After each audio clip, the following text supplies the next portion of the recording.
As we are talking about Bumby. He is an activist, a scholar, and an all around gentleman. Thank you so much for spending some time with us. Bun, I don't want to start heavy, but I guess I have to because that's where we are in the world today. It's heavy as hell. And when you think about what needs to happen in this country in terms of change, what's the first thing that you think of? Equality. That's pretty much the first thing that comes to mind, right? Black people need to be seen as equals in this world.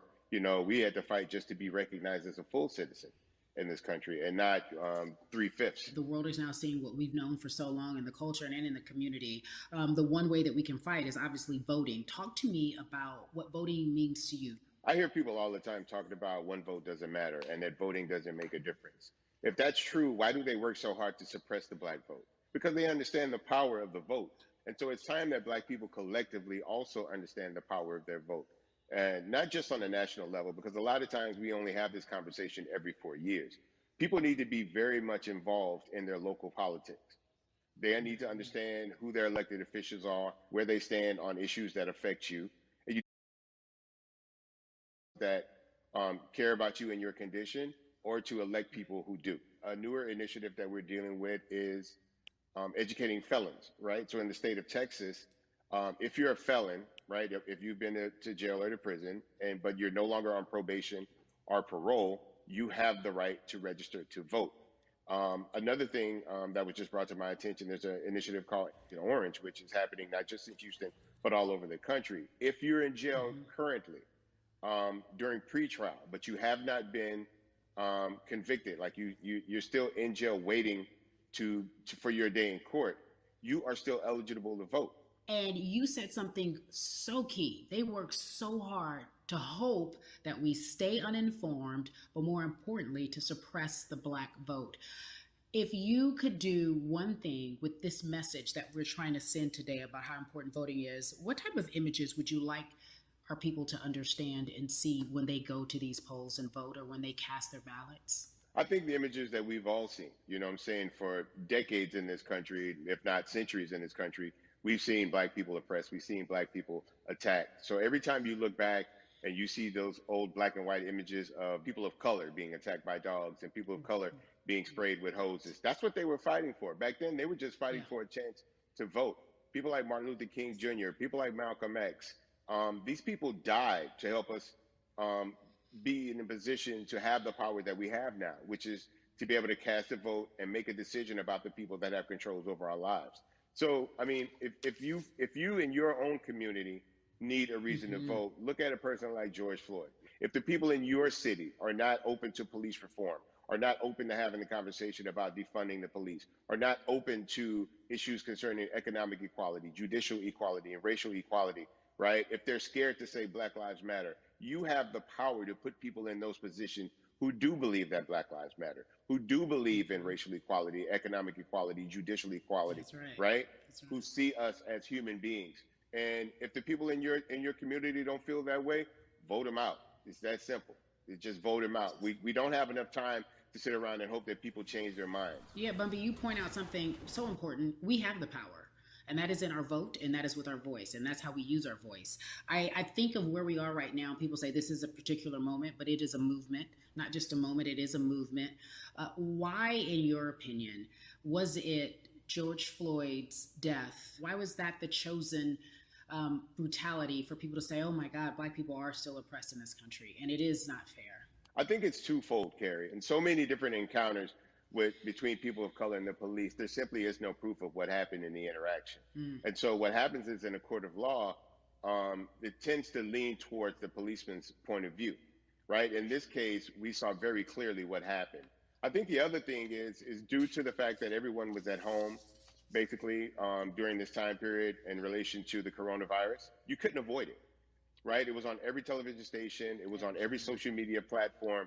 Everywhere you turn, you were constantly hit upside the head with this message. You see in the interaction that this man did nothing to deserve what happened. That's right.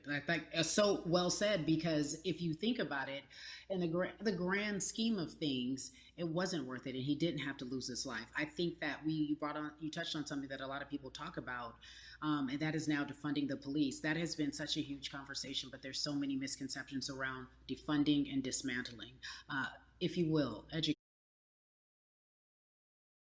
term defund the where our police department. Nothing could be further from the point. Defunding the police means that in certain communities, even Houston, take for example, we had over $1 billion force. Now, what is that money being used for? Some of that money tends to be allocated towards riot shields, right? Pepper spray, right? That kind of thing. That's only used against the people that fund this budget, right? So why would the people want to supply the police with the means to oppress them? If the police are concerned about the situations in certain communities with a higher crime rate, well, higher crime rates tend to happen in communities where there's not employment opportunities, right? There's not a lot of social services, and people are going to do what they need to do to take care of themselves and their families. When the community has more opportunities for employment, more opportunities for upward mobility, then they tend to be a less of a strain on the government. They tend to have a lower crime rate, and because of that, we'll have less need for the police in those communities. You are passionate about so many different things in terms of making sure that we are holding our leaders accountable. Talk to me about some of the other projects that you're working on. Well, right now, obviously, being a part of More Than a Vote is essential. We're dealing with primaries in this country right now, and we just want to educate people. We want to inform people because people are tired, they're angry, they're concerned, and they want information and they want action. And so we want to make sure that we give them the right information and lead them in the right direction. And we thank the people that do not look like us for standing with us right now because it's very important that people who aren't black be involved, because if black people could have gotten rid of racism, we would have done it hundreds of years ago. And so I'm trying to use my voice and my platform just to let people know that if they feel like I do, there's a number of places they can go to enact change in their community. People need to know about how their city council runs. They need to know that they have the ability to speak when city council meets, to let them know that that's not the way that they feel their city needs to be run. Those are not the places that they feel the money of their community needs to be allocated. And Bubby, even a step further, they can run for office in their local community. They can run for positions. Like, people act like they leave it up to somebody else. If you're upset, it's not hard to get on the school board. It's not hard to be a part of the city council. It really isn't. And depending on how small your town is, you could be a mayor. It's the power is with the people, and we need to just know that that's happening. Absolutely. And it's always been with the people. You know, if you look at Trayvon Martin's mother, Sabrina Fulton, right? She felt that there was a system of racism and a system of oppression that led to her son's death. And so what did she do? She ran for city council and she was elected city council. Our own former president, 44, Barack Obama, right, started in the community as an activist, ran for an elected position, became senator, ran for another elected position, and became president of the United States. So don't think that you can't make a difference. You know what I'm saying? You don't need a lot of money. You don't need a lot of power. Your voice is enough to make a difference. Amen. I feel like I need to go out and run for something. You gave me a rousing speech there, sir. I'd be remiss if I didn't ask you this. When I talk to my brothers, I have to ask you, as a black man, how are you doing? Are you okay? I'm good. I'm good. I have a very strong relationship with God, so prayer definitely works for me. I have children and grandchildren who are watching me, who are encouraged by what I do, and they're proud of me right now, you know, and that's really what matters, you know. The change starts at home, you know, so as long as you have a support system that believes in what you're doing and supports you in what you're doing, you have everything you need to go out there and fight the good fight. And for those that don't, there's a community of people here to help you. So you can go to places like morethanavote.org. There are many different places that will encourage you, inform you, and they will put you with groups of people that feel like you, that are ready to take action. So no one has to go about this alone if they want to do it. Yeah, we're stronger together. People have been saying it, but that has much more meaning now that we are in our movement, not just this moment. Bumby, it has been an education, always a pleasure. Thank you so much. I appreciate you. Keep fighting the good fight. Keep up the good fight.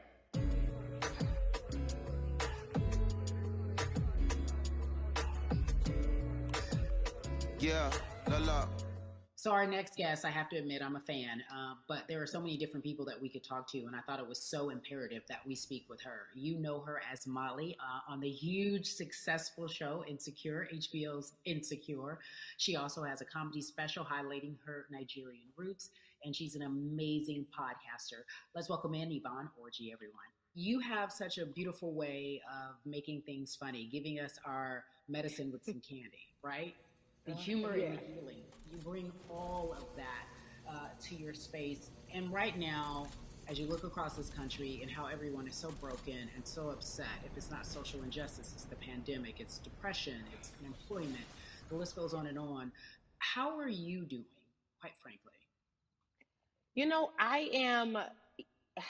I'm rediscovering self in a way that is hard but necessary, that will lead to ultimate joy. I know it sounds like a lot, but no, I think I personally think that God put all of us on a global timeout. Like we just, America hasn't done as good as other people when it comes to timeouts, because everyone else is out playing at recess, and we're still in the principal's office hoping and wishing we can come out. But I think that if we settle into the timeout and really learn the lesson that we're supposed to learn from this season, I think we'll emerge better. We'll learn how to play well with others in more ways than one.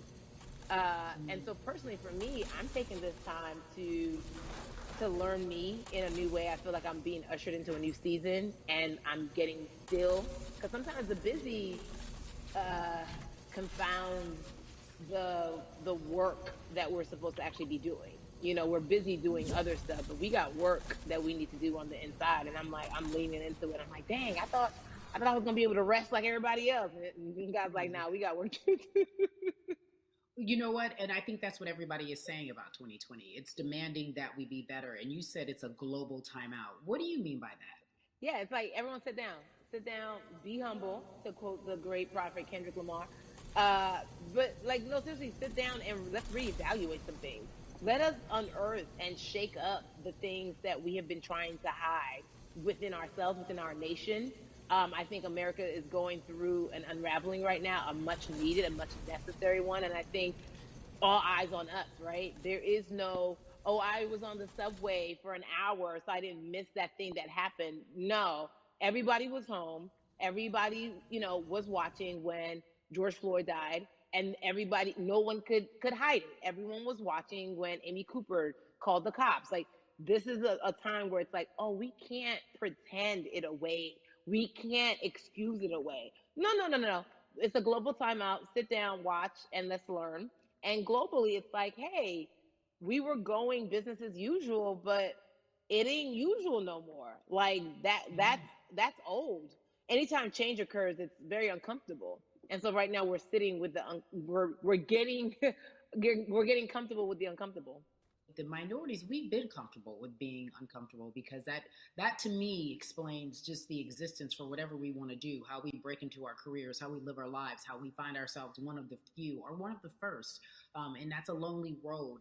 When you look at, and when you talk about this global timeout, everybody had to pay attention to Amy Cooper, everyone had to pay attention to George Floyd. How is that helping us as a people, as a country, during our global timeout? I think, well, one, we're not minorities, Carrie. You already know it. It's like these labels that they put on us. It's Yeah. like the same way of saying like black on black violence. Also, there's no white on white violence. It's branding, Yeah, right? great. It's all Yeah, branding. you're right. You're It's right. like white people kill white people every single day. So no, there is no black on black violence. And if you say black on black violence, well then let's brand white on white violence. Like I watch Mhm. Investigation Discovery. Ain't too many of us being featured. so, I just even like, but to answer your question, what does that do? I think what everyone expected is what has happened in the past when the world was still open, right? In that, okay, you had everyone from Trayvon Martin to Castillo to Sandra Bland. You had all of these lives lost, and black people made some noise. We rioted, we got out in the streets, we started the Black Lives Matter movement, all of those things. And then white people kind of just like, oh, let's give them something. And then it's just like, is it over? It's like Oscar so black. Okay, okay, good. We gave some Oscars. Are we good now? Like, are we even? Hmm. And it's just Hmm. like, oh no, no, no, no, no. This is not about like a band-aid. It's like, yo, we might have to amputate the leg a little bit, but it's all right because we're gonna by amputating the leg, we're gonna save the body.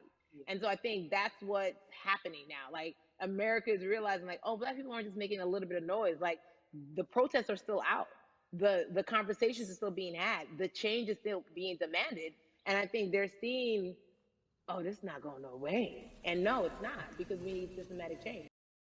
A beautiful way to explore what is happening and describe our country. We might have to amputate the leg, but that's to save the body. That's what's happening right now. That's beautiful, Yvonne. And to that end, I have to ask you this, because the way that we do that, we use our voice. And our voice right now in this world, in this country, is our vote. And everyone talks about voting and how important it is, but I feel like more than ever we understand that it's not just about voting every 4 years for the man in office. It's about your local elections. It's about the mayor. It is about the district attorney, the people who have the power to bring charges against police if police brutality is an issue in your community. If you care about your school district, you can run for the school board. I ask this of you, right? Your parents are from Nigeria. You are Nigerian. You talk about that very lovingly. What does voting mean for you?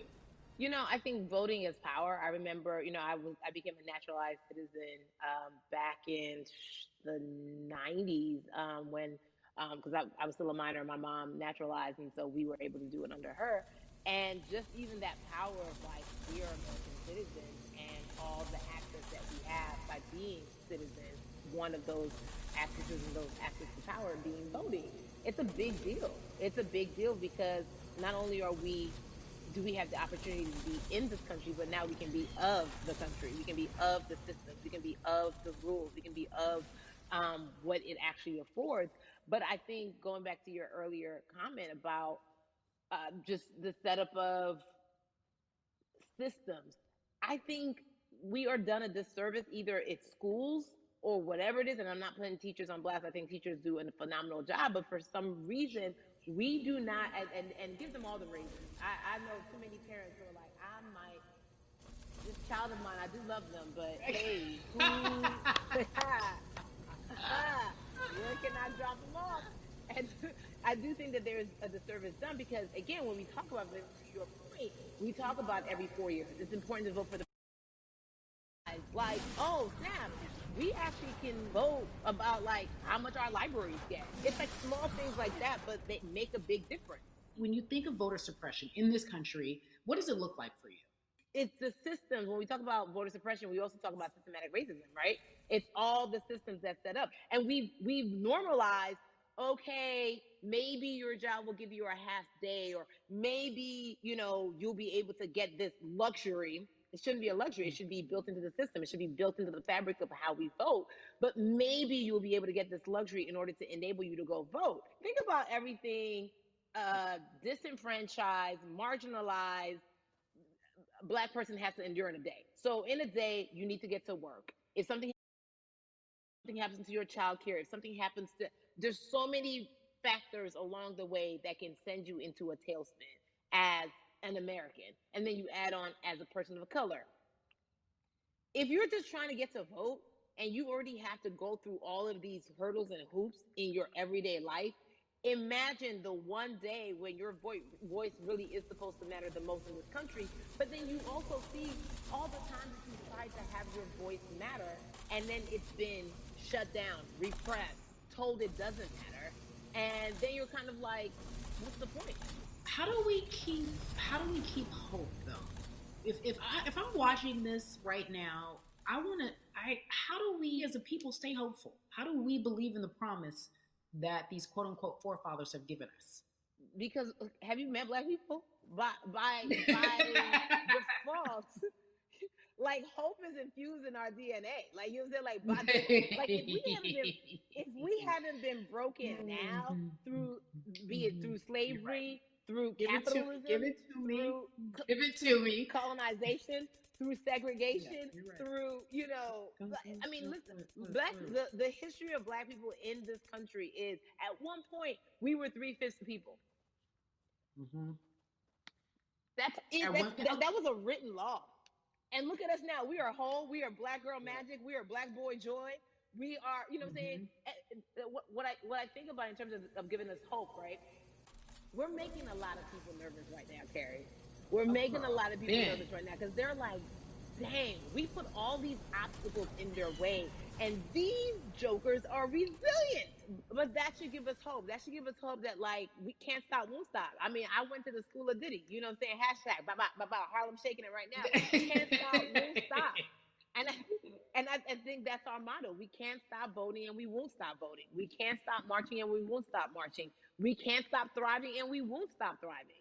To that end, because you led me directly there, I've been asking everyone who's appeared on this platform, what does activism look like? And I feel like back in the day, we had an idea. Yes, it is marching. Yes, Yeah. it is protesting. Yes, it is speaking out against things that we feel are not right or unjust. But talk to me about what activism looks like for Yvonne Orji. Listen, activism, I think the beauty of activism is that it has many faces, right? You're going to have the people on the front lines. Like, you know what? Martin Luther King marched, but there were a lot of women who were in the homes like, hey, BT Dubs, when they come back, this is how we support all the people who are marching on the front lines. And we're going to be here doing what we know to do best here. And you know what? Somebody needs to bail them out of jail so now we need to be in the community, getting money or whatever it is. So it's like everybody has a position to play. And so play your position like a shortstop, bruh. So whoever you are and whatever you do, play your position. So activism could look like, you know what? I'm not the one that's built to be on the front line, but you know what? My pockets go deep, so I'm gonna support the people on the front line. I'm a comedian. Black joy is a form of activism. There's always a call for entertainers or celebrities that have the platform to do something. Why aren't you speaking out? I'm not a believer in thinking that it's mandatory. Like you said, everyone can be an activist and be activated in different ways. But talk to me about the connection. Talk to me about the marginalization in your world and how you feel like it even inspires you to say more and use your platform to do more. Beneath the surface of what we do, like Niecy Nash says, it's the who, right? The who is the person who's going to be like, hey, let me call this out. Either blind racism in terms of overt racism, in terms of ways that we can be better, in terms of ways that we can actually be more uplifting to the community that you may not even realize that you're serving. Before I let you go, talk to me about the urgency, in your opinion, for people to vote, our people to get out and vote this coming election. Yeah, I mean, guys, guys, guys, if you think you're tired now, I'm telling you right now, we cannot take this sitting down. We can't take this jokingly. I understand that it may be hard to figure out who to vote for, but at the end of the day, we got to vote for our families. We got to vote for our legacies. We got to vote for continued progress. We have to vote for upward mobility. We have to vote for equality in a way that is long lasting. And if we succeeded before, we can do it again. You talk about the whole. This is the time. This is not the time to give up. This is not the time to pretend a way that we haven't made progress. We have. There's still much more to be done. And you know what? We might have to get to a point where we pass the baton to our children and our children's children, but we still have work to do now for that generation. Yvonne Orji, you are everything. You are Molly, but you are not Molly. But I love you so much as Molly on HBO's Insecure. You are an amazing podcaster, Jesus and Joloff. Shout out to Lovey. And then we also have movies. Like you, The World, you're a model, a cover model. Also, wait, don't let me forget your hugely successful stand-up comedy special on HBO. Girl, you doing it all. And I am so grateful. You're truly the dream, not just the American dream. You're the black girl, brown girl, do it all dream, the immigrant dream, everything. You're a beautiful, beautiful soul. I really, really mean that from the bottom of my heart. Yvonne Orji, ladies and gentlemen, nothing but the best and excellence personified. Thank you so much, my friend. I love you so much, Mama. Mwah.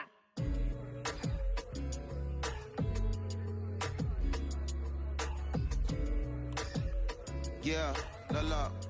So Atlanta has been one of the hotbeds in terms of political unrest and social injustice. We've seen so much happen in that city, and we've also seen so much come from that city, including one of our very own founding fathers of the civil rights movement, and that's Martin Luther King Jr. But right now, we want to welcome in someone who has used his platform to talk about voting, to talk about racial injustice, and how he's trying to help. Atlanta's very own Russ joins us now on We the People. Russ, I'm not going to fan out and tell you what some of my favorite songs were that I listened to repeat on yours. We're going to get to the topic at hand. So Amazing. We got to talk about, recently you did an interview where you shared your outlook on culture and music. And you also were very candid about the fact that Tell everybody about what that means. As like it's very obvious, I'm white and I'm in black culture and I'm benefiting financially off of it. So I feel like if you're a white person financially benefiting off of black culture, you have to put finances back into black culture. It's just that simple. The screenshots with your feelings, it just comes off like fake empathy because it comes off very dismissive and very oh, that sucks for y'all. But anyway, back to what I was doing. Have you felt that way always, or is it now because of the time of where we are in this country? I've always had the feeling. I think now it's just obviously elevated. It's a new level, and there's new, it's to the point now where you can't. First of all, you can't not say anything. Second of all, though, I just think saying something isn't enough anymore. I think, if you have the ability to put money back into a culture that you're financially benefiting from, you have the ability to, you should. It's interesting that you talk about it in that way because some people do believe that silence is the best way to go because it's hard to talk race, especially if you're white and you're in the black culture. People just feel as if they can't talk about it. They feel awkward. They feel as if they don't have the privilege or the voice or the words. How do you find yourself right now in terms of interacting with people when they want to talk to you about social injustice, police brutality, what's going on in this country right now? Well, first of all, picking and choosing whether you want to be silent or not about race, that's a privilege in and of itself. But no, I mean, I try to just do my best.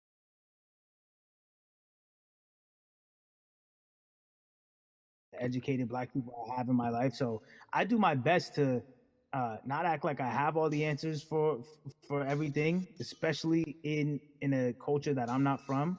But that's why when we decided to raise the money for Black Lives Matter organizations, when we raised 500,000, we got on the phone with some of the women who started Black Lives Matter. I got on the phone with Tamika Mallory. I was on the phone with Karen Civil and talking with my friends to make sure the money went to like the correct places, and people who really need it. It's just about listening. That's all. It's about listening. Let's talk about that for a moment because the way I think of activism, for me, it looks very differently. It's not necessarily just protesting on the front lines. I think that's great. But what about being an activist in the way in which you have decided to be one? What inspired you? What did it look like? You said you raised money for Black Lives Matter. What did you do? Mm-hmm. Walk us through everything that you did and how you find yourself in this moment right now.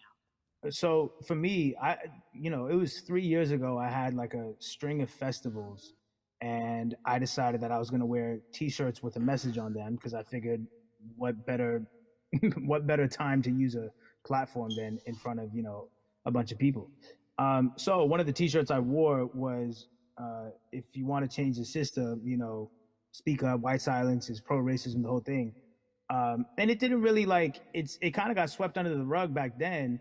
But when all this stuff started happening again, and it's been happening, the police brutality against innocent black people, I was like, man, I'm not the biggest artist in the world, and I certainly don't have the most white fans in the world, but I got a good amount of people that I can definitely mobilize and turn into some money. And I know they're down for the cause because it's merch, it's a good thing. And I've always been outspoken anyway, and so how am I going to be in black culture and not be outspoken about racism? And then I got to ask you this because you grew up in Atlanta, so that gives you a heads up, depending for so many people, because you're in the crux of that beautiful black city where there are so many wonderful black leaders, home of so much great music and things that speak to our culture right now. And we are really, really getting our word out, especially with this platform today, and saying that we must use our voice to vote. Talk to me about what the importance of voting for you in this upcoming election. Yeah, so I, full transparency, I had never voted before, ever. And because, I was one of those people who was like, my vote doesn't matter. And, and I don't know, maybe it's because I was younger, maybe it's because I really thought that, or I don't know, but I just think that it's got to, now this is a bit of a privilege to say it's got to a breaking point for me, because obviously it's been past the breaking point for black people. But I think that as a whole, the young people need to get out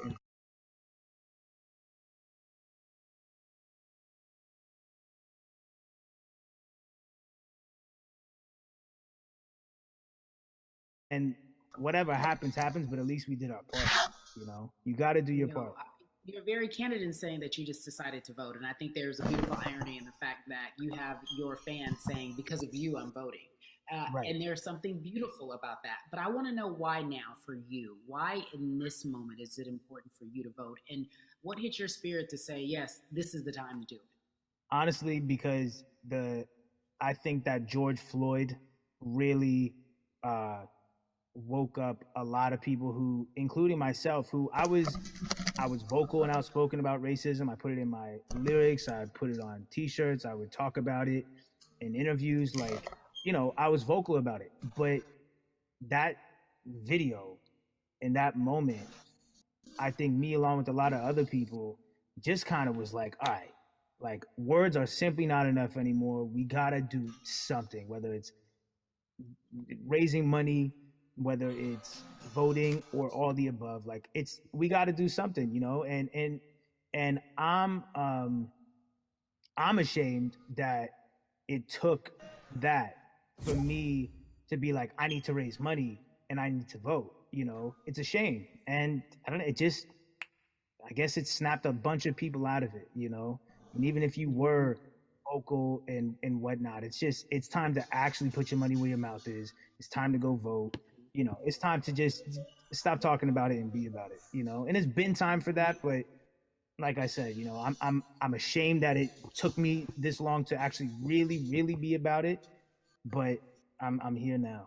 So, Russ, we all know that this is going to be your first time voting. Tell me what that Yeah. experience is going to be like for you in terms of what you're excited about.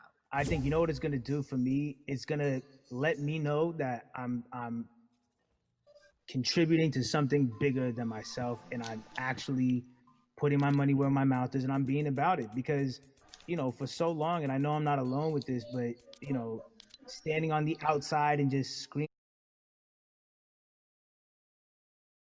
vote. Well, you know, I know I played a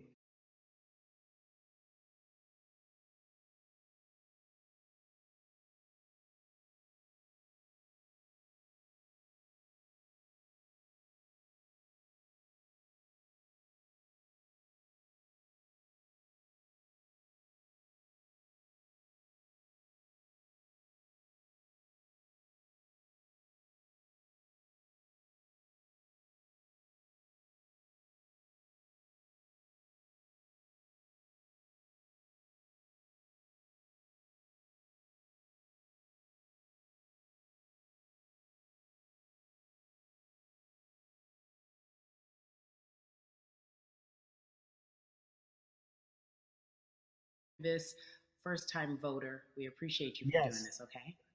Thank you. I appreciate y'all.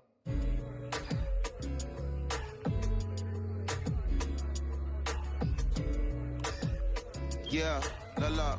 So, cities like Atlanta and Chicago have been at the forefront of the discussions, especially now in this country when we're talking about COVID 19 and systemic racism, as well as police brutality and what we can do in this country. Again, we're continuing our conversation, letting you know that your voice is your vote and your vote is your voice. We can change where we are in this country. Currently, I'd like to welcome in Chicago Cubs right fielder Jason Hayward. I appreciate you. I brought in Atlanta and Chicago because I know you grew up in the metropolitan area of Atlanta, more specifically McDonough. Let's be technical, and and you have been very vocal throughout this entire time in terms of what our country's been experiencing. Let's look at the past month and a half, if you will. What has been the hardest thing for you to deal with? The hardest thing for me to deal with, Carrie, this last month has just been going from the virus shutting everything down to us being called to action. We've had multiple police brutality situations. We've had people protesting, wanting to get the message out. But I really realized that I need to be a part of the positive message and to make sure that doesn't get lost in all the chaos going on for people to actually hear from a reasonable, respectable person who cares about everyone involved. A reasonable, respectable person who cares about everyone involved, which leads us to More Than a Vote. It is a beautiful collective of Black athletes and artists. You are a part of that. Talk to me about why that's important for you right now and this be a part of that collective. To me personally, it's important to be a part of that because I've somewhat use baseball and my craft as an excuse to not get more involved and work as an excuse not to get educated, and not also to show people like at any moment in time, any walk of life, we can make a difference. So tell me in your words, what does activism look like for you? In my words, it looks like LeBron James, the biggest athlete right now on the planet, speaking up and breaking the ice for everyone. But I think for the first time, people see and hear from us. So now we have white teammates, we have other people speaking up and realizing, okay, like this is how we go about doing this. And to me, right now, social media, athletes speaking up, entertainers speaking up, like we're trying to do with More Than a Vote. You said something I thought was so key because covering sports for so long, I know that it's tough for Black players specifically.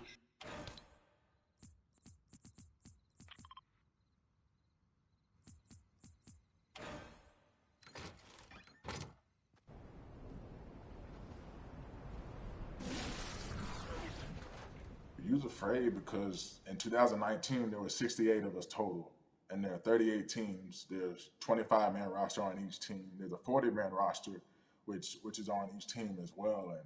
And there aren't many of us. So we're outnumbered in that sense, but not always in a negative way when it comes to our teammates and our clubhouses. But to get to this point, you have to move a certain way. You got to be careful what you say. You can't ruffle feathers. You can't come off in any way. Much like other.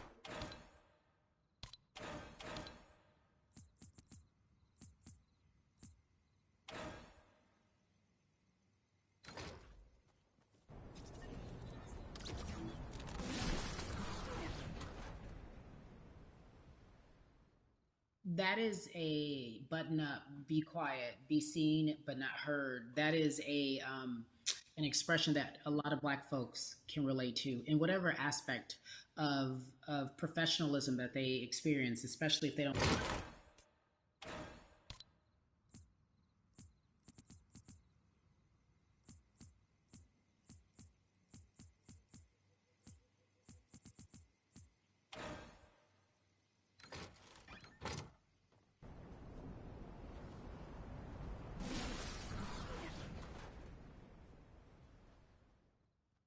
Do you feel that this is the type of movement that is sustainable, or is it just for a time?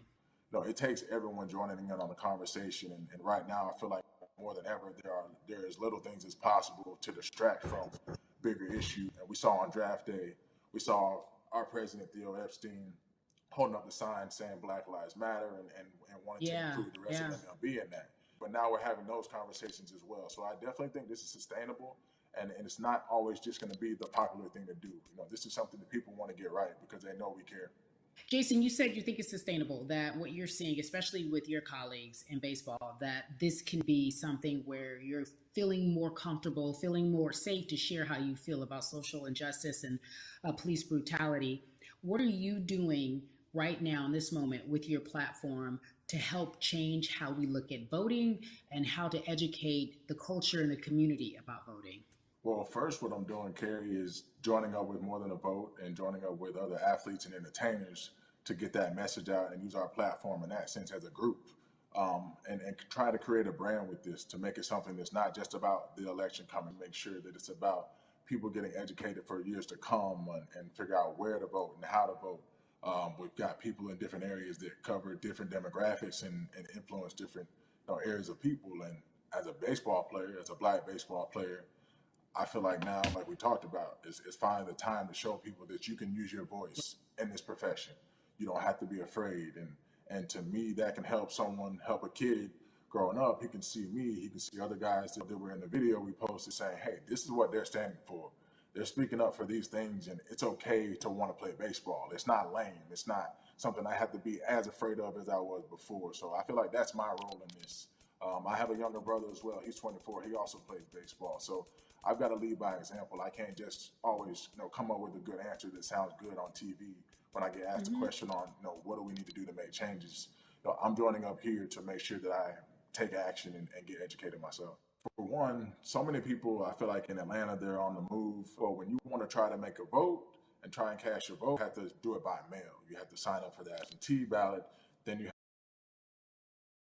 have to send it back to you. Well, for me personally, they didn't send that back until it was too late, right? We didn't get it in the mail to the address that's an Atlanta address at my parents' house. We didn't get that in the mail until it was too late. And then from other friends and family that are still in Georgia right now, I just hear about them being held in lines too long and trying to get off work. And we know how it is for any family, but let alone a black family in a city or in the suburbs trying to take care of their family and trying to provide for them. You try to get off work, and then you're like, wait a minute. You start looking at the clock. It's like, oh, this is not going to happen today, right? And so I saw, Mayor Keisha Bottoms, reach out via social media to people and say, hey, I'm going to address these issues right now. I need y'all to stay in line to cast your votes. Keep hanging in there. So to me in Georgia, that's what that looks like. Well, it's interesting that you even bring that up because there have been all these images specifically from Georgia, because that's such a battleground, where you see people, especially when it came to the primaries, doing whatever it takes. And this is real life voter suppression that you're talking about. It's been happening for decades. It's not fake. What you're saying, these examples of sending you your ballot too late after the fact or shutting down the polls at 6 o'clock while people still are in line, that's a real life issue. There needs to be some type of change. And I think that what we're doing right now is fair, but the idea of voter suppression, do you think that is well known, especially with folks within the generation, your generation? I think it's known in our communities, right? I don't think it's spoke on enough. I don't think there's been enough light drawn to it. Bring it to light. Let people hear about it. Let people learn about what that looks like. And get more people to say, okay, look, like this is going to happen. We have to expect this, and we can no longer make the excuse. We can't say they didn't warn us. Jason, everybody knows, or it feels as if everyone knows, that the time is now. America's paying attention to us. We have their eyes. We have their ears. If you look toward the future, what are you most excited about in terms of seeing a change? I'm excited about how fast the word is traveling. The word is being spread right now. The biggest athletes, the biggest icons, biggest entertainers are doing their part, but I'm also seeing people out there on the streets doing their part. When so many things got lost, could have very easily got in the commotion when it came to protests, and you saw rioting, you saw looting. People still stood their ground, and people still went out there and said, look, we're doing this for the right reasons. We're going to come together. We're going to use drones. We're going to use social medias. I feel like this is a new wave of getting things done the right way and just spreading the message. You're right about that. And you're right. People are spreading the word unapologetically. We out here. We doubling down. Thank you so much. I appreciate you. Right.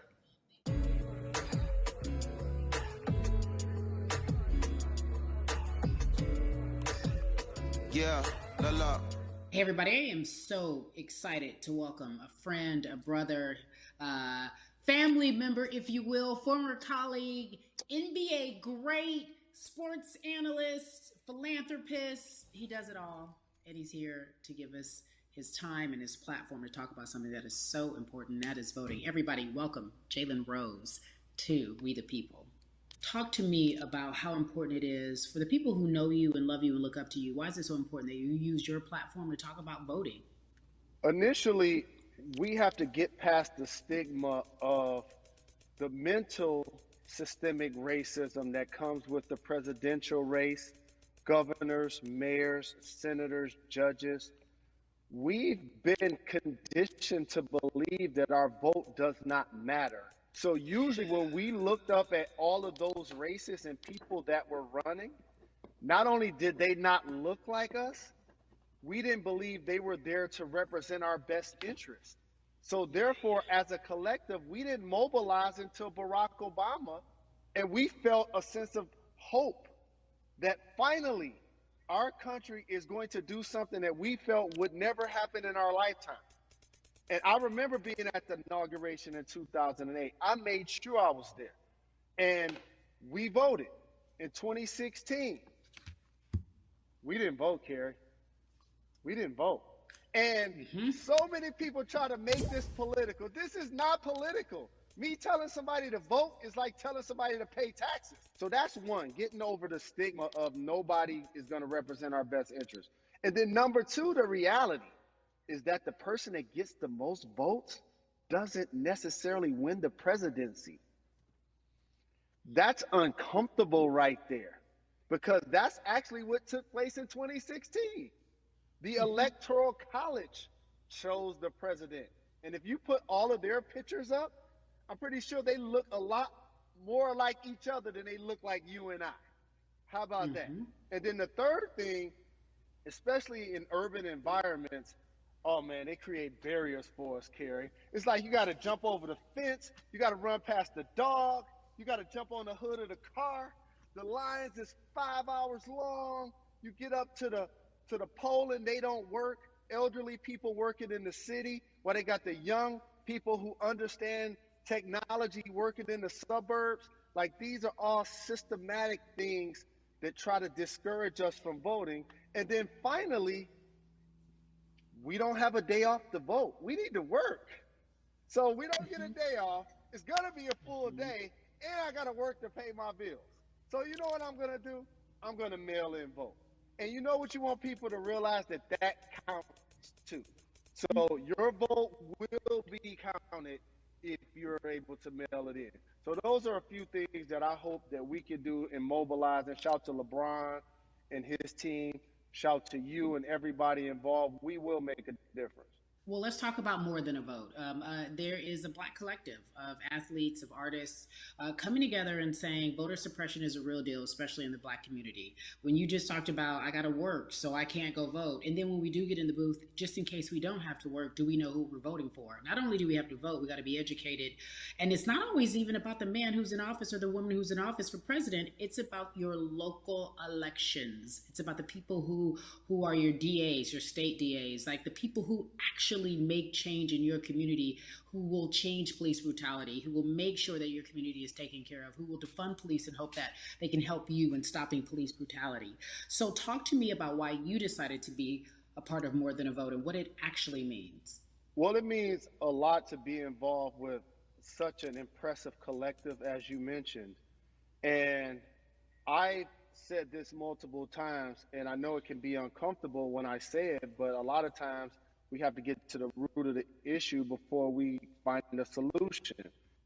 And the quote was, I wish America loved Black people as much as it loves Black culture. And this collective, by the way, represents in a lot of ways what's encouraging, but also sometimes disappointing about our role as